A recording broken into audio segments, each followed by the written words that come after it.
Congress BJP తీరుపైన మాజీ మంత్రి Harish Rao fire అయ్యారు. అవసరం ఉన్నప్పుడు ఒక విధంగా, అవసరం తీరిన తర్వాత ఇంకో విధంగా ఈ రెండు పార్టీల తీరు ఉంటుందని ఎద్దేవా.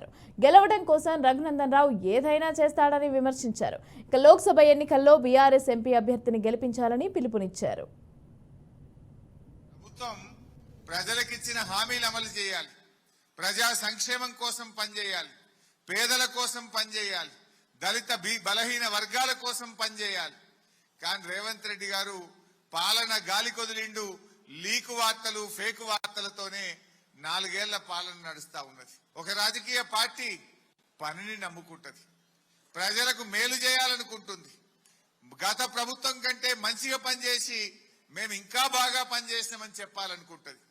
కానీ ఈరోజు రేవంత్ రెడ్డి ప్రభుత్వం పనిని నమ్మలేదు, ఫేక్ వార్తల్ని, లీకు వార్తల్ని నమ్ముకొని రాజ్యం నడుపుతా ఉంది.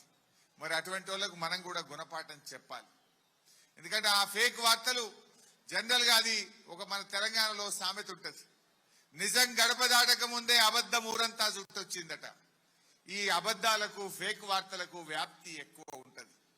మీకు తెలియదు ఏమున్నది, నిజంగా బీజేపీ వాళ్ళు ఇలా రాష్ట్రంలో మనం 10 ఏళ్ళ అధికారంలో ఉన్నాం, దేశంలో బీజేపీ 10 ఏళ్ళ అధికారంలో ఉంది.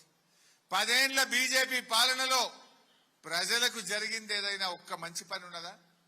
ఏం చెప్పింది బీజేపీ?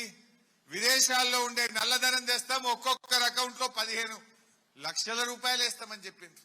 సంవత్సరానికి 2 కోట్ల ఉద్యోగాలు ఇస్తామన్నారు.